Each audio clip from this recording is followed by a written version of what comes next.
DG Stéphane oh. Balamwange Congo ya Lumumba Congo Tafachi Beton Tangwe koki oyoyo Tangwango yangoyo ekoki Tolanda kango Papa Stéphane Balamwange oh yeah. Messieurs, dames, bonjour. C'est un débat très important que nous devons soulever, bien sûr, puisque vous l'avez souhaité. Révision ou changement de la Constitution, est-ce que c'est l'opportunité là? Est-ce qu'il y a un besoin? Est-ce qu'il y a un blocage? Quels sont les avantages si on change la Constitution? Si aujourd'hui nous changeons la Constitution, quels sont les avantages? Est-ce que changer la Constitution, c'est un péché? Réviser la Constitution également? Ce sont des questions qui méritent d'être bien sûr expliquées dans cette émission, ou des questions auxquelles il faut des réponses précises pour amener notre pays à l'épanouissement. L'idée qui est dans les têtes de certains Congolais, est-elle vraie ou fausse? Changer la Constitution, c'est donner seulement l'avantage à Tshisekedi. Est-ce que changer la Constitution aujourd'hui, c'est sauver la RDC? Ou c'est donner seulement l'avantage à Félix Tshisekedi de rester au pouvoir? Plus d'un Congolais se pose cette question.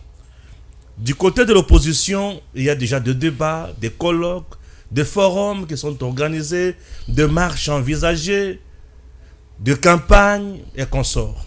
Ok, parlons-en quand même. J'aime toujours le débat. Je reçois pour vous, moi j'aime toujours l'appeler Kouloutou Bamanaï. Alors, vous le connaissez certes, vous qui suivez souvent Congo Buzz et consorts, vous connaissez notre grand frère, notre aîné. Il est là, ensemble avec nous sur ce plateau, pour la toute première fois sur Tango Koki RDC. Et puis, il va nous donner son point de vue. Bonjour. Bonjour Stéphane, bonjour à toute ton équipe technique qui t'accompagne. Merci. Et c'est un grand privilège aussi, un grand plaisir pour moi d'être reçu pour la première fois sur Tango Koki. Voilà. Je pense que ce rendez-vous a été avorté plusieurs fois pour des raisons indépendamment de nos propres volontés. Quand je dis nos propres volontés, donc de vous et moi. Et aujourd'hui, Dieu a permis que cela soit une chose faite et nous sommes devant les antennes de Tango Koki. J'en profite pour saluer mon épouse et ma fille. Okay. Je salue le peuple congolais dans son ensemble et d'une manière singulière, je vais prendre ici les combattants et combattantes de l'IDPS qui se trouvent ici à l'intérieur, à l'intérieur du pays et à l'étranger. Je salue aussi le peuple congolais de l'Est de la République démocratique du Congo où se passent encore les atrocités, plus précisément dans les territoires de Masisi, Nyiragongo et Rutshuru. Je leur dis que quelle que soit la durée de la nuit, le soleil finira par se lever. D'ici là, une solution est en train de trouver pour que la paix revienne dans cette partie du pays, sans oublier aussi d'autres poches par-ci, par-là, d'insécurité.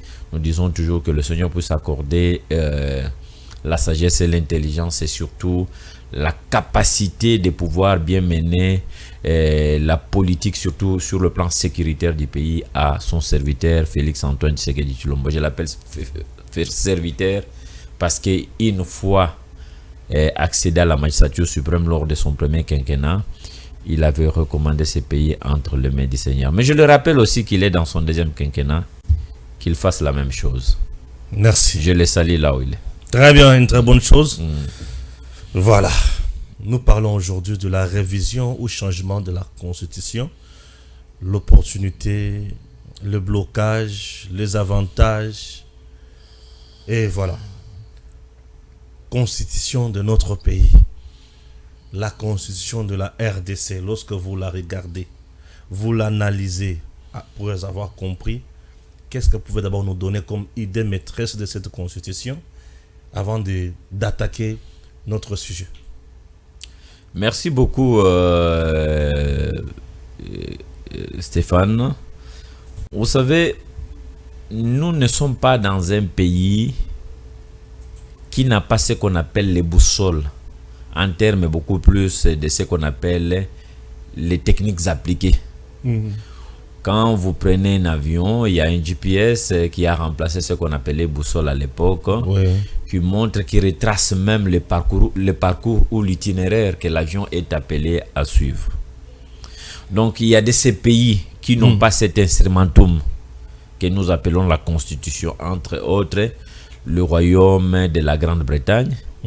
Ils n'ont pas ça. Et là-bas, c'est le juste coutume. Voilà. Vous comprenez? Mais nous, au sein, donc dans notre pays, la République démocratique du Congo, nous avons un instrumentum de base, si vous voulez bien, la loi fondamentale. Parmi tant d'autres, donc il y a la loi fondamentale. La loi fondamentale, il n'y en a qu'une seule, c'est la Constitution. Les autres lois, ce sont des lois qui viennent se greffer aux prescrits de la Constitution. Toutes les lois qui peuvent être prises dans un sens comme dans un autre, les lois organiques, les lois ceci, les lois cela, ne doivent pas violer ou énerver les dispositions de la Constitution de la République démocratique du Congo. Donc voilà pourquoi nous l'appelons la loi fondamentale, si vous voulez bien, la loi mère. Très bien, la loi fondamentale. Alors, pourquoi, je crois que c'était votre question, pourquoi devrons-nous parler de la Constitution ici ou parler de la révision ou de la Constitution? Révision ou changement de la Constitution, si vous voulez pourquoi? Bien. Pourquoi? Et vous soutenez quelle thèse? Révision ou changement? Et pourquoi? Moi, je suis de la thèse de changement. Changement de la Constitution. Que la Constitution soit changée. Pourquoi devrions-nous changer la Constitution? Très bien, allez-y. Voilà. Et avant même d'entrer dans la matière, je voulais revenir sur la révision de la Constitution. Pourquoi je ne soutiens pas la révision et je soutiens plutôt le changement. Plutôt le changement. Voilà. Je vais d'abord vous donner lecture de l'article 218. Très bien. Je n'ai pas mes lunettes avec moi. Ma constitution est prête? Oui. Est-ce que ma constitution d'ici est prête? Vous pouvez prendre même la mienne. Oui, non. Vous me donnez lecture de l'article 218. 218. Oui. De la révision constitutionnelle. Oui. Article 218, modifié par l'article 1er de la loi numéro 11-002 du 20 janvier 2011 portant révision de certains articles de la Constitution de la République démocratique du Congo. L'initiative de la révision constitutionnelle appartient concurremment 1. Au président de la République, 2. Au gouvernement après délibération en Conseil des ministres, 3. À chacune des chambres du Parlement à l'initiative de la moitié de ses membres. 4. À une fraction du peuple congolais, à l'occurrence 100 000 personnes, s'exprimant par une pétition adressée à l'une des deux chambres. Chacune de ces initiatives est soumise à l'Assemblée nationale et au Sénat qui décide à la majorité absolue de chaque chambre du bien fondé du projet de la proposition ou de la pétition de révision. Ok. Vous pouvez vous arrêter là. Prenez maintenant l'article 220. L'article 220. Elle est là sous vos yeux. Oui, je vois. Il est là, pardon, sous vos yeux. Ok. L'article 220. La forme républicaine de l'État. Le principe du suffrage universel. Je réponds. La forme républicaine de l'État. Le principe du suffrage universel. La forme représentative du gouvernement. Les nombres et la durée des mandats du président de la République, l'indépendance du pouvoir judiciaire, le pluralisme politique et syndical ne peuvent faire l'objet d'aucune révision constitutionnelle.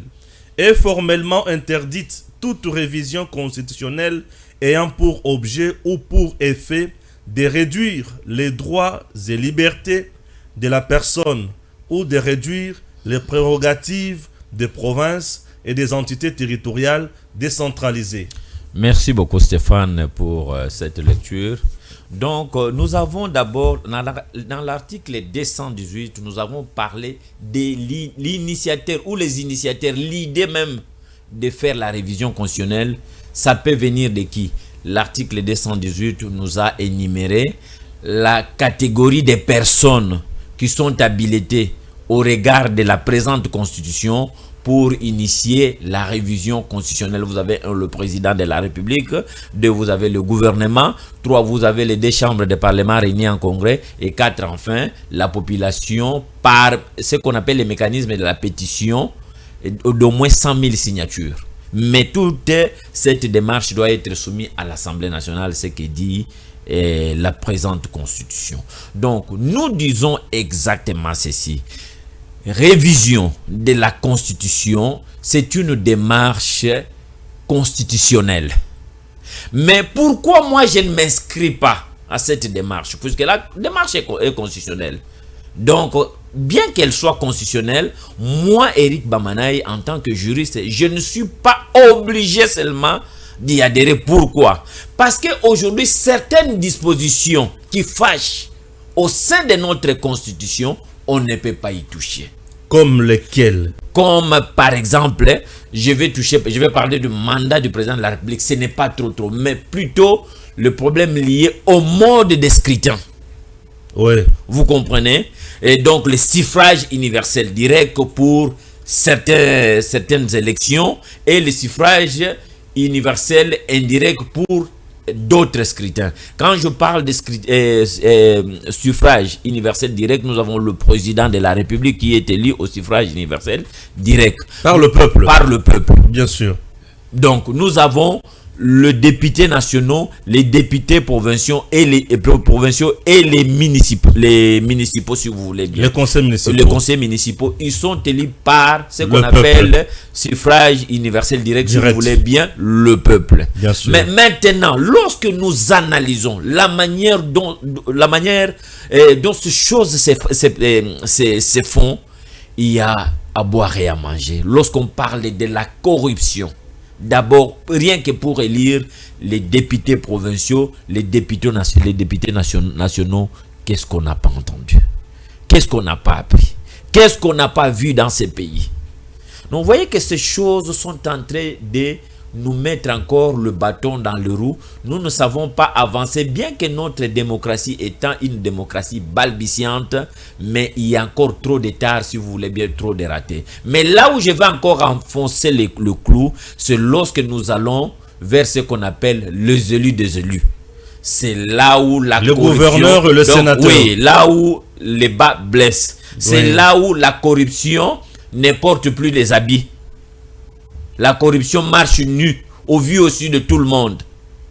La pudeur pour la corruption en ce moment-là, à ce niveau, à cet état de choses, à ce niveau de choses, ne porte plus les habits. Donc la corruption est moutakalisée, permettez-moi l'expression. Nous avons vu ici, pour élire les sénateurs, vous avez vu ce qui s'est passé. Ouais. Nous sommes tous du pouvoir, mais nous ne devons pas nous voiler la face. Il y a eu des pots de vin, il y a eu des billets de banque qui ont circulé, et surtout avec les députés provinciaux qui viennent pour la majorité d'être élus, qui regardent dans leur poche, ils n'ont pratiquement rien. Ils ont eu à dépenser pendant la... Ils ont besoin de maisons, ils ont besoin de maisons, ils ont besoin de jeeps, ils ont besoin de requinquer. Bien sûr. Leur vie, pour que les gens sachent que ils sont députés pas pour servir la nation, mais d'abord pour se servir et. Bien sûr. Vous comprenez? Donc, ce mode de scrutin, surtout celui du suffrage universel indirect, qui nous apporte ou qui nous élise ou qui nous amène des autorités qu'on appelle les élus des élus. C'est là où le bas blesse. Vous avez les sénateurs, vous avez les gouverneurs. L'argent a circulé et beaucoup de choses ont été dites. Ces choses, je pense que ça ne fait que ternir l'image de notre pays. Voilà pourquoi de telles matières, en ce qui concerne la constitution, la révision constitutionnelle vous dit que ça, vous ne pouvez pas toucher. Alors que c'est là le vrai problème. C'est là le vrai problème. Voilà pourquoi, moi, au lieu d'épouser la thèse de la révision constitutionnelle, je préfère moi aller dans la thèse carrément du changement de la Constitution. Avant de parler du changement de la Constitution, les gens qui vont corrompre, là, les gens qui se font corrompre, c'est un problème d'homme ou c'est un problème de texte? Puisque le texte n'a pas dit à quelqu'un de donner l'argent pour qu'il soit élu.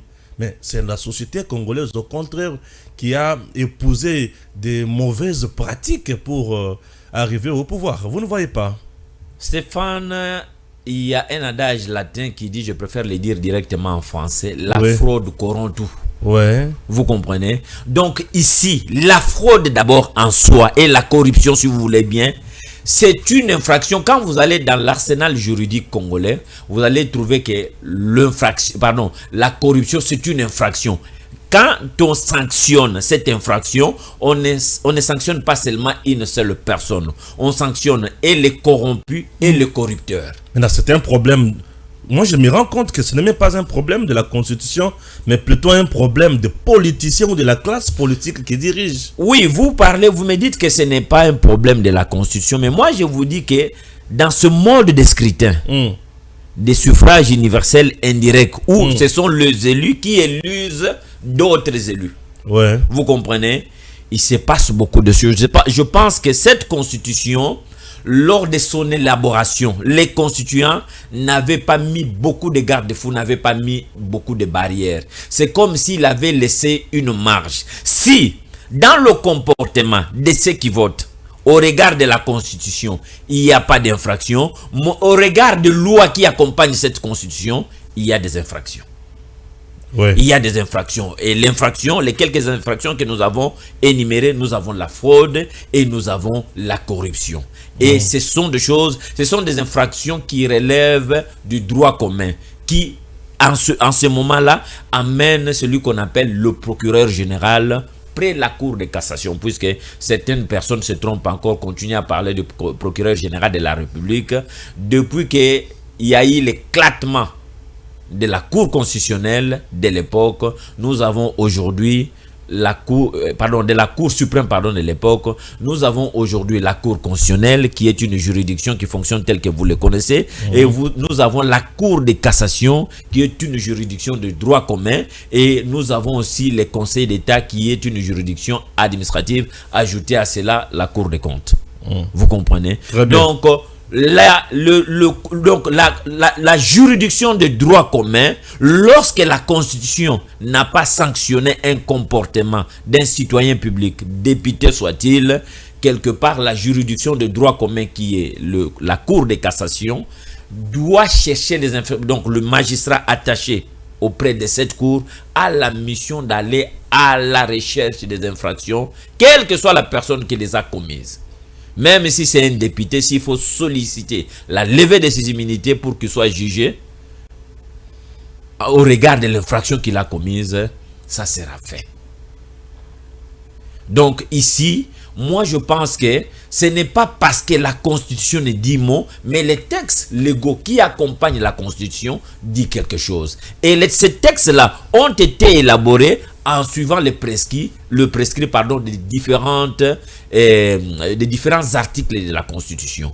Donc, une loi qui n'énerve pas la Constitution, elle accompagne la Constitution et elle a la latitude de sanctionner tout réfractaire, ou si vous voulez bien, tout délinquant. Je parle de délinquant ici, c'est celui qui commet les infractions qui énervent la loi. Très bien.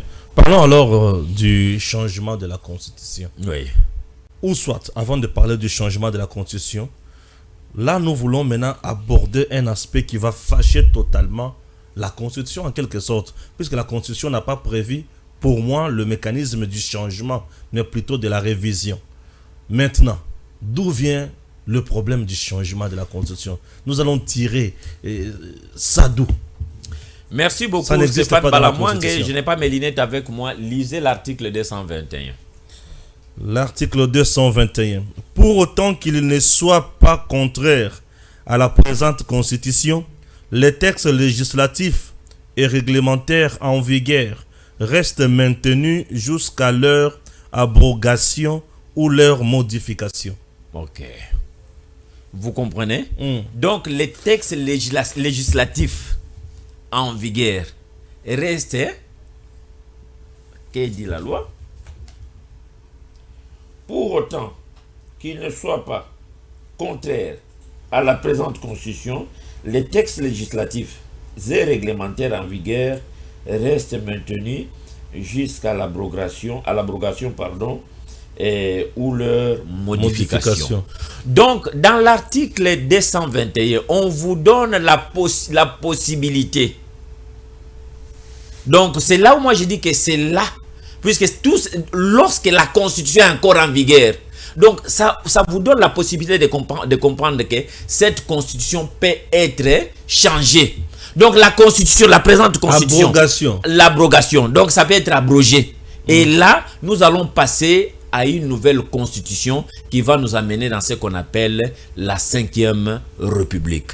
Donc, la constitution ici, qui est une œuvre humaine, qui n'est pas parfaite, faite des hommes comme toi et moi, mais qui ont la connaissance dans les 10 domaines, ce n'est pas une œuvre qui doit rester là éternellement. Donc, elle peut subir, comme vous voulez, la première, c'est ce qu'on avait parlé ici, la révision. Mais lorsqu'il y a des dispositions qui énervent, mais qu'on ne peut pas toucher, conformément au prescrit de l'article 220, en ce moment-là, qu'est-ce que nous faisons? Nous passons à ce qu'on appelle le changement carrément de la Constitution. Donc, tout ce qui est repris dans l'actuelle Constitution vont tomber à Beauvau et il y aura une nouvelle Constitution qui va nous balancer dans la 5e République. D'après ce qui fâche, oui, et qui est protégé par la Constitution dans certains articles, lorsque vous prônez le changement de la Constitution, oui, vous proposez quoi et vous voyez quoi concrètement? Lorsque moi je prends le changement de la Constitution, je vous ai parlé de certaines dispositions qui fâchent. Mais on en a déjà parlé. Dans l'actuelle Constitution. Le problème de mandat, mais aussi, mode et consort. Je vous donne l'article 217. Lisez-moi un peu cet article. L'article 217. Waouh. Makamboyo. Maman article. Article. La République démocratique du Congo peut conclure des traités ou des accords d'association ou des communautés comportant un abandon partiel de souveraineté en vue de promouvoir l'unité africaine. Cette matière, lors de la révision constitutionnelle, on peut la toucher. Bien sûr. Vous comprenez? Ici, ce n'est pas une matière verrouillée. Oui, ça on peut toucher. Mais lorsque vous lisez la Constitution dans son ensemble, vous trouverez qu'il y a beaucoup de matières qui sont verrouillées. Alors, donc, la raison qui aujourd'hui m'amène, moi, Eric Bamanaï, à aller ou aborder les choses dans le sens du changement de la Constitution au lieu de la révision constitutionnelle, c'est beaucoup plus ce qui est repris dans l'article 220 de la Constitution. C'est là où le bas blesse. Vous voyez aujourd'hui, par exemple, nous avons passé combien de mois depuis que le président de la République a été élu pour son 2e quinquennat au sommet de l'État congolais, à la magistrature suprême, si vous voulez bien. Il ne peut pas former son gouvernement parce qu'il a le main lié. Et lorsque vous lisez cette constitution, vous trouverez quelque part où on vous dit que le premier ministre doit être issu de la majorité parlementaire. Donc le président a le main lié. Et au sein de la majorité parlementaire, le président doit accepter les caprices de certains caciques qui se disent le présidium de l'union sacrée. Et là, c'est le pays qui est bloqué, c'est la population qui est en train de souffrir. Voilà pourquoi, moi je reviens ici pour ouvrir une parenthèse, permettez-moi de dire au président de la République, dans un pays comme le nôtre, il faut pas être trop démocrate. Si on doit mettre une barre de 100% président de la République, mettez 20% de la démocratie et 80% de la rigueur, autrement appelée dictature mais positive. Allons point par point. Lorsque vous fustigez le fait pour le député soit élu au suffrage universel direct et le sénateur soit élu au suffrage universel indirect, bref, par le député provincial, vous proposez quoi? Moi, je propose en lieu et place des suffrages universels indirects qui nous produisent les élus des élus, mais comme ces derniers viennent comme ils sont dans les institutions, mais il y en a qui dirigent directement, qui gouvernent, ils sont le gouvernant, qui sont en contact directement avec la population. Vous comprenez? Alors, leur présence là-bas nécessite le consentement ou l'assentiment de la population. Vous pensez qu'aujourd'hui, les élus des élus qui élisent par exemple les gouverneurs des provinces, est-ce qu'ils le font en respectant la mission ou le mandat qu'ils ont reçu de la population? Non. Ils le font parce qu'ils veulent s'enrichir. Là, c'est un problème. Et vous proposez quoi? Et je vais avancer. Oui, allez-y. Ça pose problème puisqu'à un certain moment, même ces gouverneurs deviennent en quelque sorte des délinquants ou encore des rebelles lorsqu'ils sont dans les entités qu'ils dirigent, notamment les provinces démembrées comme le dit la Constitution modifiée en 2011.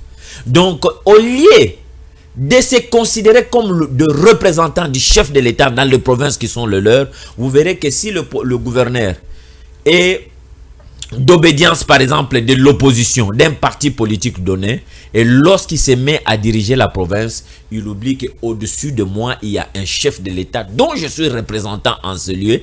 Il commence à se comporter en suivant le mot d'ordre de son soi-disant, comme cela était devenu monnaie courante ici à l'époque de Kabila, autorité morale. Lorsqu'on devient gouverneur, même si on appartenait à un parti politique de l'opposition, il faut aussitôt s'oublier puisque vous êtes sous l'autorité du président de la République. Voilà pourquoi je propose, moi, comme à l'époque du fait maréchal Mobutu, au lieu que le gouverneur soit voté par le suffrage universel indirect, je propose deux choses. La première... Bon, de toutes les façons, la deuxième, c'est le président qui le fait toujours. Que le gouverneur soit élu par le suffrage universel direct, donc par la population. Que le gouverneur soit élu par la population. La population directement. Puisqu'ils viennent là, c'est pour diriger les entités où se trouve la population. Donc sa circonscription, c'est la province. La province. Donc la circonscription électorale du gouverneur, c'est la province. Et pour la province de Kinshasa, c'est la ville qui a le statut de la ville-province de Kinshasa. Laissez les 15 millions des Congolais, c'est décidé. Voyez par exemple cette histoire de suffrage universel indirect, c'est que ça nous a laissé dans la ville. Nous vivons dans une ville crasseuse. La plus sale. La plus sale du monde. Avec un gouverneur qui... Donc, à l'œil nu, les choses se présentent très mal pour lui. Malheureusement, avec ses atalakou, il se targue, il se donne même le luxe de passer d'utiliser certains médias pour dire que la gestion de Ngobila a été positive. Moi, je dis, mais ce sont des gens qu'il faut arrêter. Non seulement arrêter leur bourreau ou bien leur gourou, pardon, mais arrêter aussi les adeptes et le mettre en prison, qu'ils aillent un peu vivre la vie qu'a vécu comment on appelle ça, Joël Kitenge, quand il raconte sa vie, de comment, je vous suis souvent, comment il a passé ces mauvais moments en prison. Je pense que ces gens... Donc on laisse à la population de choisir librement leurs dirigeants provinciaux. Merci. Alors, deuxième possibilité, je ne vais pas l'aborder, mais je dis seulement puisque lorsqu'ils sont élus, ils sont nommés par qui? Ils sont investis par le chef de l'État. Voilà, nommés. Moi, je préférerais qu'ils soient nommés par le président de la République. Deuxième aspect. Oui. Qu'ils ne soient pas investis par les assemblées provinciales, mais plutôt nommés par le président de la République qui en a la latitude selon les dispositions pertinentes de la Constitution de les relever de leurs fonctions. Je pense que ça sera une façon de faciliter les choses. Et les assemblées provinciales, que deviendront-elles? Elles ne vont plus exister? On va mettre de côté les députés provinciaux. Les assemblées provinciales vont continuer à fonctionner, mais à un certain moment, une marge, si vous voulez bien, la manœuvre de pouvoir sera réduite. Vous comprenez? Cette manœuvre sera réduite pour ne pas les pousser, puisque c'est des gens qui par moment versent dans ce qu'on appelle le chantage. Et lors du premier quinquennat du président de la République ici, nous avons assisté à ce qu'on appelle le motion bidon, le motion alimentaire contre le gouverneur, et cela a contribué même à bloquer les élans ou l'avancement de certaines provinces. Très bien. Oui. En ce qui concerne les sénateurs, que le Sénat existe encore et toujours, ou on met carrément ça de côté aussi? Moi, je propose ceci. Au lieu d'avoir une chambre bicamérale. D'avoir un parlement Un bicaméral. parlement bicaméral, s'il vous plaît. Ouais. Moi, je propose qu'on ait un parlement monocaméral. Qu'est-ce qu'on fait? On fait la fusion. Comme l'Assemblée nationale comprend 500 députés Ouais. et le Sénat 108 ou 109, aujourd'hui avec Kabila. on prend les 109, on le fusionne, puisque je sais que dans les jours à venir, au fur et à mesure que les présidents en exercice deviendront les anciens présidents élus, ils vont rejoindre l'hémicycle, si vous voulez bien, le Sénat, ce qui fera que le Sénat n'aura plus 109 comme aujourd'hui, ils en auront 110 au fur et à mesure. Donc moi je propose qu'il y ait fusion entre les deux chambres du Parlement, que nous n'ayons pas un Parlement bicaméral, mais que nous ayons un Parlement monocaméral, une seule chambre. Que toutes les décisions soient prises. Cette histoire de seconde lecture par moment, ça nous retarde pour rien. Nous sommes un pays qui est en train de penser ou de voir les choses dans la direction d'aller vers le développement. Vous savez, lorsqu'une décision ou bien une loi est votée au niveau du Parlement, la chambre basse, mais il y a encore un retard parce que ça doit aller en seconde lecture au niveau de la chambre haute que vous appelez le Sénat. Et là-bas, avec toutes les caprices que vous connaissez, ça fait retarder des choses. Nous voulons le développement, il faut la célérité. Nous voulons le développement, il faut mettre en place une politique qui va permettre que les choses puissent aller de l'avant. Même en ce qui concerne notre régime. C'est là où je veux arriver. Voilà. Commençons d'abord par le Premier ministre. La Constitution dit le président de la République, bien sûr, après avoir identifié la majorité parlementaire via la nomination d'un informateur, le président de la République désigne et nomme au sein de la majorité parlementaire le Premier ministre. Vous fustigez ça. Vous dites que c'est trop lent, c'est trop lourd, trop de caprices. Alors vous proposez quoi? Merci beaucoup Stéphane Balamwangue. Merci. La Constitution dit que le président de la République nomme le Premier ministre choisi ou issu de la majorité parlementaire. Oui, au sein de la majorité parlementaire. Au sein de la majorité parlementaire. Mais c'est une bonne chose. Oui.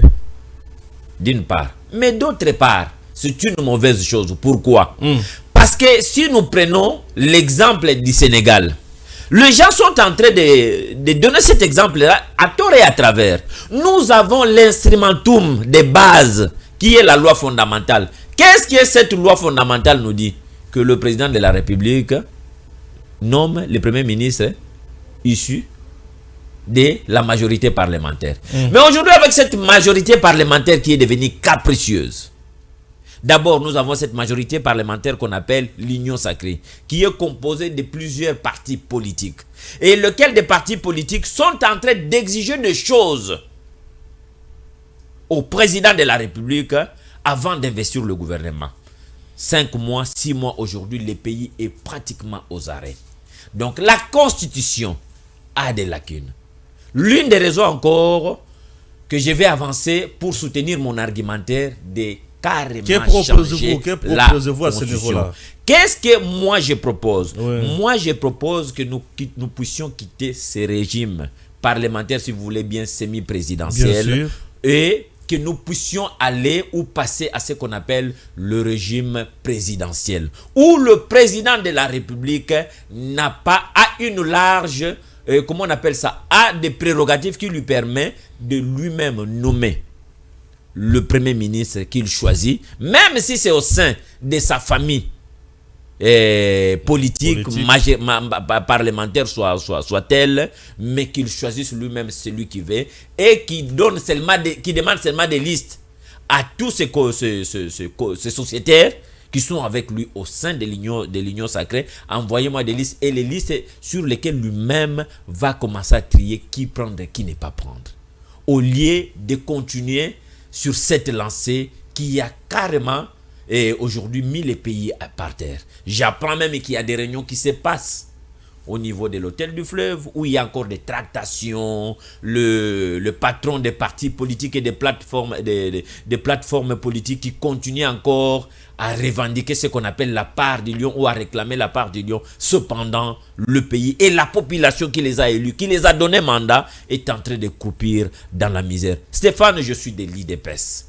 Je suis de l'IDPS, je soutiens Félix-Antoine Tshisekedi bec et ongle. Et voilà pourquoi je demande au président de la République que la constitution qui a verrouillé certaines dispositions, certaines matières, qui ne peuvent pas être touchées, la même constitution a prévu aussi les mécanismes de son propre Bien changement. Sûr. Je suis en train de toucher toujours le point qui fâche. Oui. Maintenant, c'est un autre point, c'est la durée et le nombre de mandats du président Tshisekedi. Donc, qu'est-ce que je dis? Du président de la République. Oui. La durée et le nombre. La durée, c'est 5 ans. Le nombre de mandats, c'est une seule fois renouvelable. Vous fustigez quoi à ce niveau et qu'est-ce que vous proposez? Non, le mandat, quand vous m'avez suivi au départ... Je n'ai pas Vous n'avez pas voulu aborder ça. Bon, c'est une question bien sûr qui me vient. Donc pour moi ici, me traverse, bien sûr. je vais laisser la latitude, si vous voulez bien, à ceux qui ont cette responsabilité-là. Je parle ici du constituant. Bien sûr. Puisque il faut reconnaître ici que l'actuelle constitution que nous avons, c'est une constitution qui avait été taillée sur mesure. Cette constitution, c'est la constitution des belligérants. Ceux qui étaient en train de se battre pour conquérir certaines portions de terres en République démocratique du Congo, lorsqu'ils ont trouvé que les armes ont beaucoup parlé et que le sang a beaucoup coulé et qu'il n'y avait pas de vainqueurs ni vaincus, ils sont allés à Sun City lors de ce qu'on appelle le dialogue intercongolais. Et ils ont pondu, si vous voulez bien, ils ont produit une farfelue, si vous voulez bien, un torchon, ce qu'on appelle la constitution de 2006. Je pèse bien mes mots. Je parle de ce torchon puisque cette constitution est lacunaire, et elle est en train de bloquer le pays. Je ne veux pas, moi, aujourd'hui, m'inscrire dans le rang de ce qu'on appelle les révisionnistes, mais moi, je préfère beaucoup plus que la constitution soit carrément changée pour pouvoir déverrouiller beaucoup de choses et donner au gouvernant, au président de la République, la marge de son action. Merci beaucoup. Si aujourd'hui, on changeait la constitution, c'est-à-dire nous quittons la 4e République vers la 5e République, toutes les personnes qui avaient déjà exercé leurs 2 mandats vont-elles encore se représenter? Merci beaucoup Stéphane Babalamang. J'étais en train de parler de cette constitution de belligérants. Ouais. Donc, l'actuel président de la République n'a pas été en guerre, n'a pas été un va-t-en guerre. Donc, il n'est pas concerné par cette constitution. Non, il est au pouvoir grâce à cette constitution. Mais je vous dis que cette constitution... Il a déjà exercé un mandat grâce à cette constitution. J'ai bien précisé que cette constitution a été taillée sur mesure. En faveur de qui? Au profit de qui? Des belligérants. Je ne refuse pas. Lorsqu'ils étaient dans la belligérance, Félix-Antoine Tshisekedi n'était pas là. C'est le moment maintenant. Comme lui n'était pas dans la belligérance, même si c'est à cause de cette constitution qu'il est arrivé, il est temps de pouvoir carrément la changer. Je ne refuse pas. Je suis d'accord, totalement d'accord. On change la constitution. Oui. Merci. Oui. Elle va directement commencer par s'appliquer. Na deuxième mandat, Tshisekedi Azana Yango, Tshisekedi si 2 mandats naye accueilli, lui n'a pas droit au chapitre de la nouvelle constitution. Stéphane, je vais vous dire une chose. Lorsque la constitution sera changée, puisque c'est ça mon souhait, tout tombe à Bovo. Même l'article 70 de la constitution qui parle d'un mandat renouvelable une seule fois. Donc même Joseph Kabila peut venir aussi se représenter. Là, on verra ce que les constituants dira. C'est le même cas de Tshisekedi aussi. Et lorsque, je m'excuse. Lorsque cette constitution sera changée, moi je demanderai à ceux qui seront chargés de la rédaction de la nouvelle constitution, qui va nous balancer dans la 5e République, de ramener cette disposition qui était dans l'ancienne constitution de la République d'Isaïr, qui disait que pour être candidat ou être président de la République, ou bien être dans les institutions, il faut être congolais de père et de mère.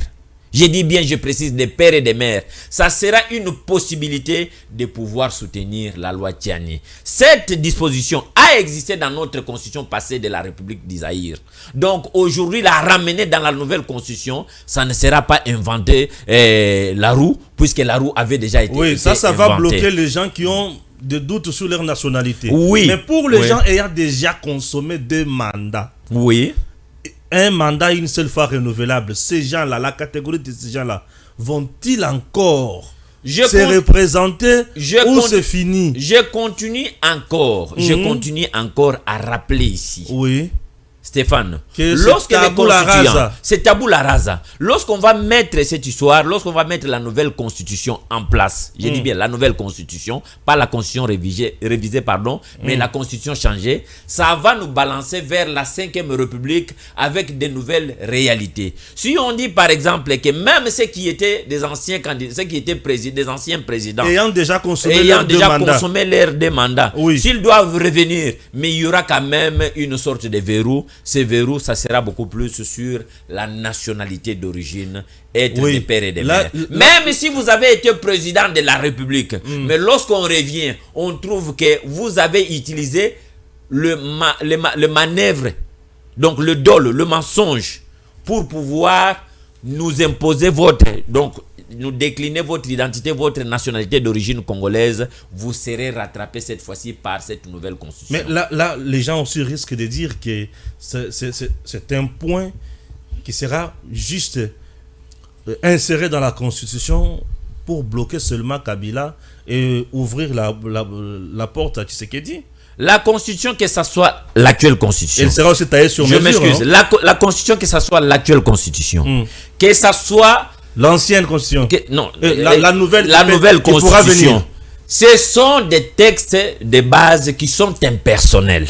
Mais vous venez de dire que l'ancienne ici a été taillée sur mesure, non? Oui, par le belligérant. Oui, mais effectivement, j'ai dit qu'en renouvelant cette constitution, en élaguant tout ce qui partait dans le sens de donner, de soutenir les belligérants, je pense que la nouvelle constitution va venir avec ces nouvelles dispositions, ces nouveaux articles qui vont dresser ou bien placer une nouvelle ligne de conduite. Donc, par exemple, cette histoire de la nationalité d'origine, je précise bien, être des pères et des mères, c'est ce qui va écarter pas mal, beaucoup de personnes. Si celui que vous venez de citer, puisque je ne vais pas parler de lui, je suis en train de parler de la constitution de la République démocratique du Congo. Puisque cette constitution n'a fait que profiter aux étrangers. Nous voyons ce qui se passe à l'est de la République démocratique du Congo. Ce sont les Kouyakuya. Lorsque la République démocratique du Congo, dans ses frontières de l'EIC, de la colonisation, on n'avait pas connu un peuple dans notre pays qu'on appelle les Tutsis ou les Hutus. Mais aujourd'hui, la force des choses a fait que nous puissions les accepter, les Tutsis et les Hutus. Il n'y a pas de problème. Mais ils n'ont pas de terre à revendiquer ici en République démocratique du Congo. C'est ça, les distinguos, les bémols, qu'il faut mettre. Toi, Stéphane Balamwange, tu es congolais, que tu sois né en Belgique ou pas, tu as la nationalité belge d'acquisition, mais tu n'as pas de terre à revendiquer en Belgique. Tes ancêtres sont où? Tes terres sont où? Je vous ai donné une fois, je ne sais pas, on était en train de parler avec vous, peut-être avec un autre journaliste. J'étais assis à Cologne une fois, assis avec un vieux en Allemagne, si vous voulez bien. On était en train de parler, lui c'est devenu carrément naturalisé allemand. Et on était assis avec les Allemands un samedi dans ce qu'on appelle Kindergarten, donc jardin d'enfants. On était en train de parler, c'était ouvert le samedi. Et mon frère là qui s'appelle Chikaya s'est permis de dire de faire une déclaration en Deutsch, en allemand. Il a dit que l'Allemagne c'était son Vaterland. Donc la terre de ses ancêtres. L'Allemand blanc qui était là-bas, qui était à côté, à nos côtés, donc Allemand pur, donc c'est la race qu'on appelle la race aryenne pure, qui ont des yeux blonds et des cheveux tels que vous les connaissez. Il a repris directement son ami qui est notre frère congolais. Il a dit non, non, toi tu n'as eu que la nationalité allemande. Mais la terre allemande n'est pas la terre de tes ancêtres. Tu peux me montrer votre village, votre terre? Donc le problème que nous avons aujourd'hui, C'est le problème de ceux qui sont des étrangers, qui sont nés ici, qui ont bénéficié de ce que la loi dit, le ius soli, qui commencent à revendiquer même des terres. Nous avons ce problème même dans la partie orientale, si vous voulez bien, vers la province orientale des Mambré, plus précisément dans la province de Bazouele, où les Mbororo sont vers les territoires de Ango et de Bondo, qui ont acquis même des terres, ils disent que c'est devenu leur terre. Sur base de quoi? Donc l'État congolais ne les contrôle pas. Vous comprenez? D'où cette histoire de père et de mère doit revenir dans la Constitution. Oui, vous voulez devenir citoyen congolais, oui, par acquisition, nous sommes d'accord. Mais vous serez frappé par beaucoup d'incapacités et beaucoup de limitations. Très bien, c'est compris. L'aspect politique, ça fâche déjà. Oui. L'aspect d'abroger tout et de donner encore possibilité à tout celui qui sera uniquement congolais de père et de mère de continuer. C'est ce qu'on dit que Tshisekedi change la constitution pour rester au pouvoir par les opposants qui disent aujourd'hui ne touche pas la constitution. J'ai entre autres Jean-Claude Katende, j'ai Martin Fayulu et les autres. Je soutiens cela. Je vous donne l'exemple d'Arnold Schwarzenegger aux États-Unis. Oui. Il voulait être candidat président de la République. Oui, on l'a recalé pourquoi? Parce qu'il est de nationalité autrichienne. Oui. Mais cependant, c'est un citoyen américain. Peut-être né là-bas. Je ne sais pas. Je pense qu'il n'est pas né là-bas, il a immigré, il est allé aux États-Unis. Mais c'est un citoyen américain. Il a été même le gouverneur de quoi? De Californie ou Texas, quelque chose comme ça. Vous comprenez? Mais pour la magistrature suprême, on dit, monsieur, arrête-toi là-bas. Si les États-Unis, les pays de la vieille démocratie le font, à fortiori nous, en Chine, ça ne se fait pas. Au Japon, ça ne se fait pas. Donc, nous, si nous le faisons aujourd'hui, ça ne sera pas du nouveau. Donc nous sommes aujourd'hui en train de mettre en place les textes qui vont gouverner notre pays dans le respect même. Les Congolais, tous les Congolais qui sont nés ici, ne gouverneront-ils pas un jour? Stéphane Balamwang ne pourra pas devenir un jour aussi ministre. Lui qui est de père et de mère. Eric Bamana, il ne pourra pas un jour être aussi parmi les membres des institutions de la République. C'est compris. Voilà. En dehors de ça, avez-vous un autre point qui fâche qu'on peut aussi traiter? Non. Les points qui fâchent sont les gens, Stéphane. Mais moi, je suis soumis à votre timing, donc je ne saurais pas en évoquer d'autres. Si ce n'est que me soumettre à votre jeu de questions et réponses, et je vais essayer tant soit peu, avec ma connaissance, la petite connaissance que j'ai, elle n'est pas. Il y a aussi une campagne selon laquelle on veut retirer au peuple congolais leur droit de vote. Est-ce que vous proposez toujours dans la nouvelle constitution qui va nous ouvrir à la 5e République que le peuple continue toujours à voter le président de la République? La démocratie, c'est le pouvoir du peuple pour le peuple et par le peuple. Vous comprenez? Donc les dirigeants qui viennent nous diriger, c'est nous qui les choisissons. Oui. Puisque s'il faut aller par ce qu'on appelle les suffrages universels indirects, comme l'Afrique du Sud, qui élit son président, son chef de l'État, par ce qu'on appelle l'Assemblée nationale ou le Parlement. Notre pays n'est pas encore prêt pour ça. La République démocratique du Congo, la corruption. Oui, la République démocratique du Congo a encore un bon nombre de chemins à faire. Et s'il faut procéder à ce mode de scrutin en ce qui concerne le président de la République, je vous dis que papa, na bandundu. Bon, bandundu balimisanga ba congolais. Qui est un sujet libanais, puisqu'il a été ministre provincial, on a eu en jeu et il s'est fait élire comme président de la République. Non, la République démocratique du Congo n'est pas encore prête pour ça. Pourquoi? Parce que lorsque nous essayons un peu de faire marche en arrière, je vais vous donner un exemple. Le président de la République, lors des élections de 2023 ici, il avait des challengers de taille. De Moïse Katumbi, tout ce que vous voulez. L'argent a été mis en jeu. Beaucoup de choses ont été préparées pour que ces derniers puissent être élus. Quand je parle de ces derniers, Moïse Katumbi. Mais vous savez pourquoi aujourd'hui Félix Antoine Tshisekedi est président de la République? Vous savez pourquoi? Non. Non, parce que le peuple congolais les porte dans son cœur. Donc, le deuxième mandat du président de la République ici, il le doit à la population congolaise. Quelqu'un comme moi, j'ai voté massivement Félix Antoine Tshisekedi Tshilombo. Et j'ose croire que ça a été le cas aussi pour toi. et le président de la République, vous n'êtes pas redevable devant les deux chambres du Parlement, ou si vous voulez bien devant le Parlement, ou devant l'Assemblée nationale, mais vous êtes redevable à la population congolaise. Vous avez dit lors de votre passage, je crois dernier passage sur Top Congo, vous avez dit que vous n'allez pas revenir sur les erreurs du passé. Président de la République, ta population est en train de souffrir. La ville est presque crasseuse. La vie est devenue intenable. Si vous allez continuer à vous soumettre, si vous voulez bien, puisque moi je ne sais pas quelle est la recette que vous êtes en train de nous réserver pour qu'un gouvernement soit mis en place, président de la République, ta population, ton peuple est en train de souffrir. Faites quelque chose pour que enfin le pays soit géré. J'ai regardé, si vous voulez bien, les images. Lorsque vous avez effectué la descente sur l'avenue Ngoma, j'y habite. Pour venir constater le bouillabaisse, la saleté créée par Ngobila et le monsieur qu'on appelle Aaron Sefou, qui ont touché de l'argent quelque part pour venir nous casser l'avenue ou la route, si vous voulez bien, la défigurer, ensuite la laisser. Même la qualité des ouvriers qui existent, qui exécutent, cet ouvrage laisse à désirer.